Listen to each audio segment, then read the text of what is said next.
May 2nd is being celebrated in Bhutan as the Teachers' Day across the country every year.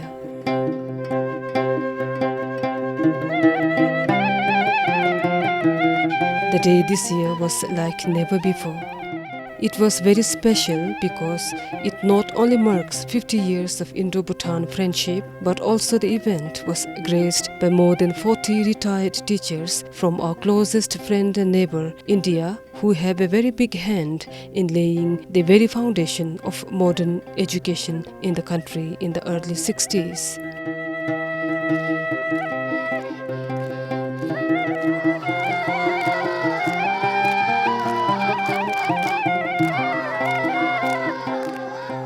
And in recognition of their significant contribution, they were invited to the celebrations by the government of Bhutan. It was a huge honor for the retired teachers to receive such a grand reception and award of commendation from none other than His Excellency Honorable Prime Minister Dashusring Topge.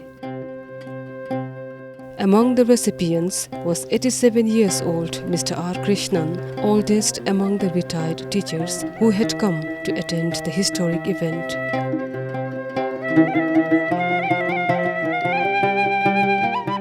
He served in various schools across the country, but spent most of his earlier years at the then Wamrung Junior High School in eastern Bhutan, leaving behind huge impact on his pupils.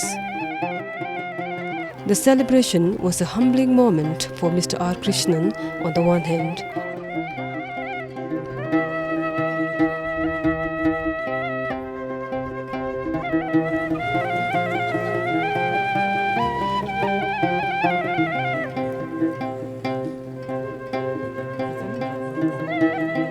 On the other hand, his visit to Bhutan paved the way for the alumni of the then Wamrung Junior High School, now many of them working in different parts of the country, some outside and others retired to meet each other once again.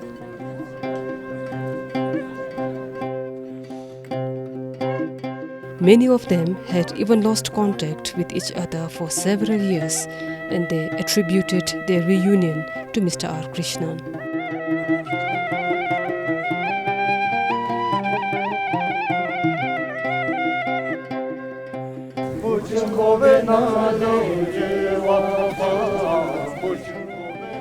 Many of them who could make it showed up in person to see him and thank him for touching their lives in one way or the other. Mr. R. Krishnan was recruited during the Third Gyalpo's time, when His Majesty decided to introduce modern education to each and every child in Bhutan. Many teachers from India were recruited and posted in remote areas of Bhutan. Mr. R. Krishnan was one of those few who served with dedication and spent his entire life uplifting the lives of our Bhutanese girls and boys. With him as a pillar of support throughout was his wife and late teacher, Madam Rukmani. I thought of going back when we reached June and joined the month of June. No quarters, no water, and the students were there, everything there, but they were bringing water or firewood and everything, no problem. So no kitchen. Everybody was keeping beef in the baku, that I don't like. I am a pure vegetarian. So I didn't take food for many days. Cook sometimes myself and cleaning the pot, in that way it was going on there. Despite all the difficulties, he kept on. I started the Bamrang hostel for the girls. It was adjacent to my quarter. There is no quarter, 2 rooms were there. Adjacent, I kept that one. You may be knowing that. I won't allow anybody to go outside. My missus was very strict. I am more than strict than that I am. In that way, they come up. 76 started girls hostel. Girls education was strict on that day only. I can proud that I started girls education in Bhutan. Due to circumstance, there used to be very few girl students, but then those girl students who studied under you, they are doing very well now. So how were you able to do it? How were you able to keep them in the school? Girls, I won't allow them to leave the school. After the classes, 8 classes over, only they have to go that one. But most of them, parents obeyed me that one. Only 1 or 2 only. So very dull in the class, school in the class, only left to the school. Drops out were very less in the Wabarang. They are the backbones of Bhutan. Boys are there all right.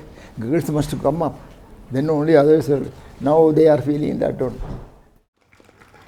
Chukyong Modasa was the first girl child student at the time. Our retired headmaster repeatedly mentions about his role in promoting girl education in Wamrong. If you could elaborate on it. Thank you very much. Headmaster R. Krishnan came to Bhutan in 1962. I think he trekked all the way to Lunti, 23 days. After 2 years, he came to Wamrong in 1964. I think some of us were not even born by then. He befriended with the community leaders. Especially he roped into Gups, Chimis and the religious leaders, and he told them how important it is to educate both girls and boys. In those days, I think we were very rural, and putting girl was even more difficult. The boys were also not put to school. Forget about putting girls, but my parents put me to school with my brothers, and I remember going to a one-room school. We didn't have a proper classroom. We all stayed together in one room. There was one teacher, and there were about 20 to 30 of us, big boys, and I was the only girl in the classroom. And I remember Guru Amma, our Krishnan's wife, he taught us ABCD there, and there was a huge blackboard, and we didn't have regular classes like what we have today. And I think Mr. Krishnan played a major role in promoting girls' education. He left flexibility of enrollment. After I was put into school, there were 2 older girls who was put after 2-3 months, and they, if it were today, they will not be allowed to study inside because of the time limit and also enrollment. We have seasonal enrollments here, but in those days we had no seasonal enrollments. So I think he played a major role in putting the girls into schools. He also ensured the parents about the safety of the girls, and he shared half a quarter of his room for the girls to stay. How do you remember him as an educator those days? I believe it was the time when Bhutan was just about to embrace modern education. I think by then, in 1962, His Majesty's and the royal government had introduced universal education. The policy has just been drafted, and a decade later, I was put to school, and I think Mr. Krishnan put forward whatever the government had initiated their policies. I think what I remember most about him was not only book knowledge, he taught us other general knowledge. I clearly remember in 1979 when it was I think Indira Gandhi, he was talking about world leaders, how women are able to bring about changes, and he used to tell us stories from Vedas and how powerful women brought changes, and that kept a big imprint in me and also my younger siblings. We always felt we were equal partner to my brothers. I never felt that I was lesser than any other boy. So I would think that was a major impact Mr. Krishnan had on me. Mr. R. Krishnan was also known to be a very strict disciplinarian. The ngadi kongi under na 2000 1006 goes to 71 since I studied under him from 1967 until 1971. From 1971, I got selected to go to Kanglung. During that period, we were very young and naughty. He was very young, active and very strict. I studied under him from class 2 for about 3 years. Students used to run away from school. I was young and simple, so I would not dare to run away. Of course, friends would influence, but I would never. Because I would not run away from school, he used to like me very much.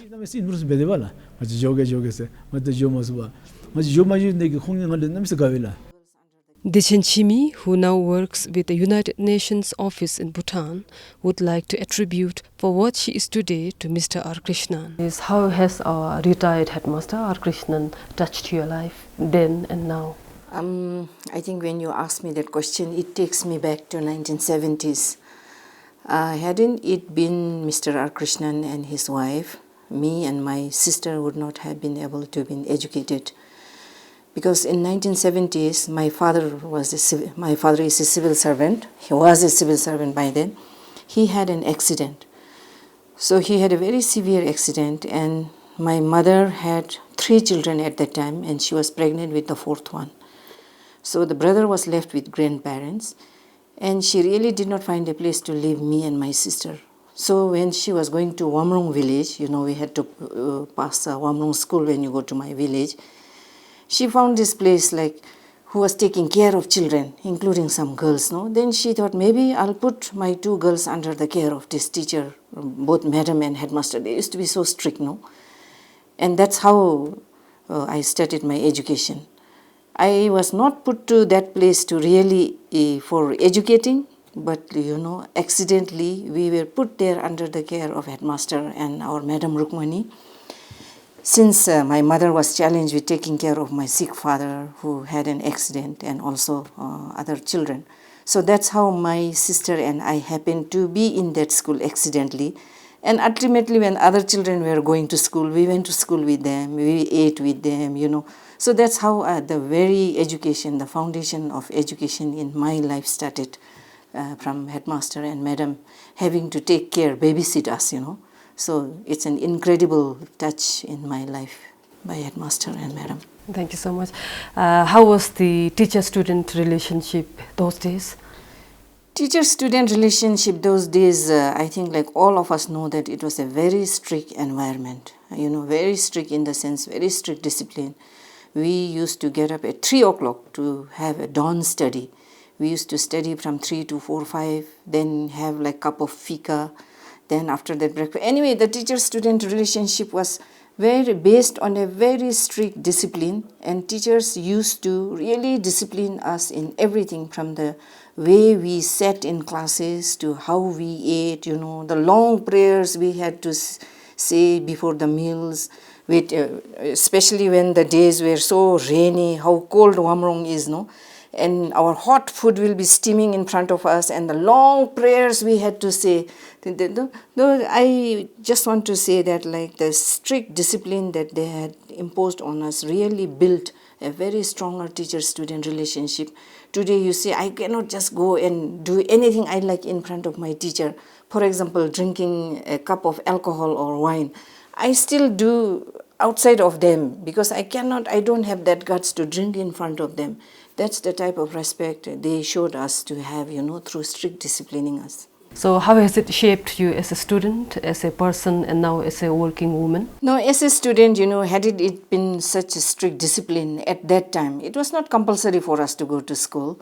It was not even our parents did not know the value of education, So whenever we went for break, we really cried to come back. We did not want to come back to school. Then teachers will come at our home sometimes, especially Headmaster R. Krishnan and Madam, and drag us to school, Then once you are dragged and kept in the school, then you had to study.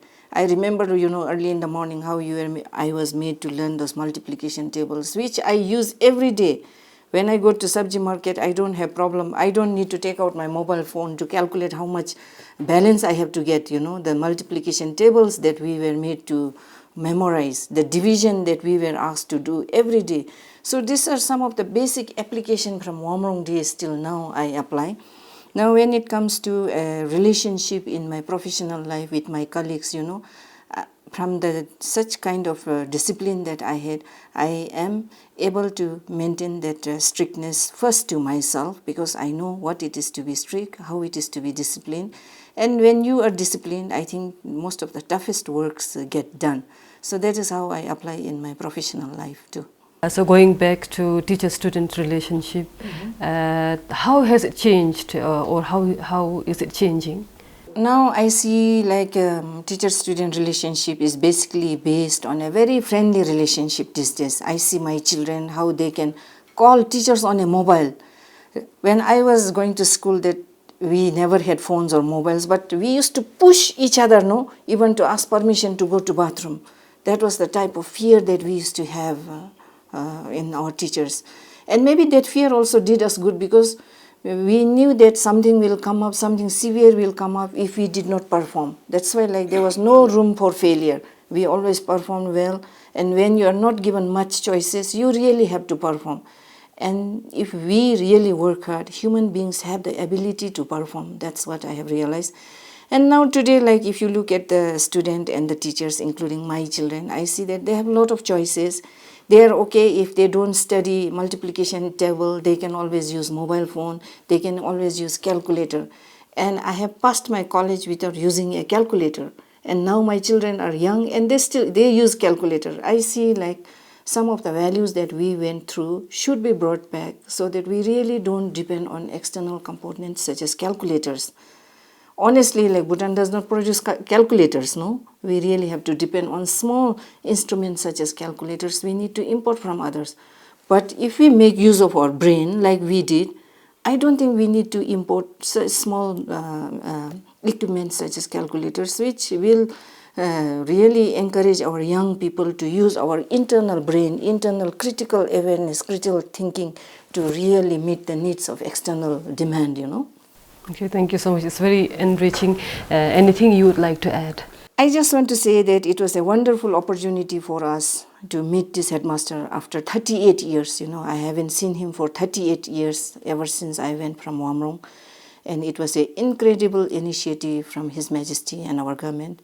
And this was a very emotional get-together for all of us, 38 years. It all seemed like yesterday when we all got together. Some have become grandparents, some are parents, and some have retired, but all of us felt very young, and yet that fear of seeing the headmaster was still there. How challenging was it, and how important was it to be very strict on the students? No, if you won't stick that one, your discipline will be there. We want disciplined students in the department to work. When we have good foundation, only it will come up. That is the thing. I was strict, I won't talk in Chashapa. I used to speak only English. That is why they are good in English. R. Krishnan was not only an educator who taught his students only how to read and write, but also survival skills, as Dr. Tashi Zangmo would like to call it. I'm Tashi Zangmo, one of those earlier students of Mr. R. Krishnan from Kerala. He used to be our headmaster, and we studied under him in the 1970s. These are some of the years that I can never forget in my life. Those were initial years as a child that I went to school, and he was a very powerful headmaster who really trained us, gave us life skills. Right now I call it as survival skills that he gave us from the beginning. Of course, no wonder we grew up in a village, but at the same time, to be in the village school, we were really trained to be self-sufficient. We were trained by him and his wife to cook, starting from doing laundry to cooking to gardening and all that, so that even as a young child, and so that right now when we look back, we are so grateful that, at least I'm so grateful that he did that, because wherever we go, these are some of the skills that you can carry on with you and make use of it, if we can and if we know how to. Dr. Tashi is a very busy person, yet she makes sure that she finds time for the things she loves to do and that she has learned during her school days. Even today, I maintain my own kitchen garden, and I love to garden, I love to cook. For especially, I feel not only me, I think there are so many other students who are continuing to do that from how we were taught and grew up. And even today, I like to do that a lot. And besides my professional work that I do, any spare time I get, I jump into the garden. And especially I feel that when I look at like that, students from those days where we grew up in the village and we were taught and really trained, somehow we are ready to do anything. We don't categorize our labor work like this is gardening, is somebody else's farmer's work, cooking is a housewife's work, we are working in the office and that's my profession. It's not like that. I can see that we don't stay behind. We are willing to do anything type. That's how I see those days, our generation especially, because I think we were taught like that. That you should be able to do anything. It's exactly the life skills education he gave us, actually. Of course, we, like I said, as a village girl, we were trained at home also to start with. Our parents did that, our older siblings did that. But still, being in the school, we were thoroughly processed. We were thoroughly trained. So it goes a long way in your life. So it's not that we should leave for somebody else to do. Some kind of work is done by only these people, but we should be willing to do anything. And we enjoy also, because that's how we were brought up. These are some of notable contributions made by Mr. R. Krishnan, to name a few. As an educator and headmaster, his wish has always been to see his students do well in their lives. I have only earned my students are very good position. Those are our students, are my wealth that I deposited in each places. My students, I happy. We came in 1962 and sowed the seeds of education in all parts of Bhutan. Not my we nearly 23 teachers, first batch. They came and sowed the seeds of education in all parts of Bhutan.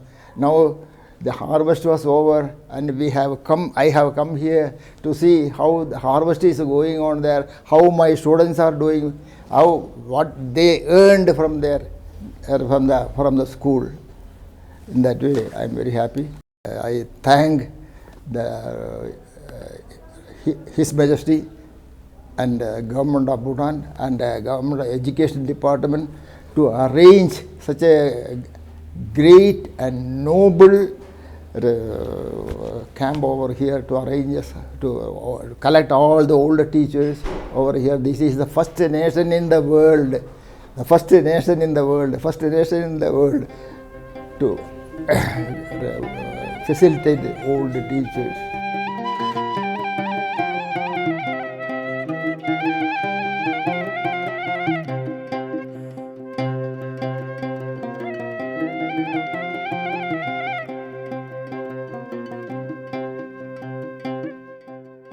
And he left Bhutan pleased and satisfied after witnessing the fruits of seeds he had sown during his career, spanning over 30 years in Bhutan as an educator.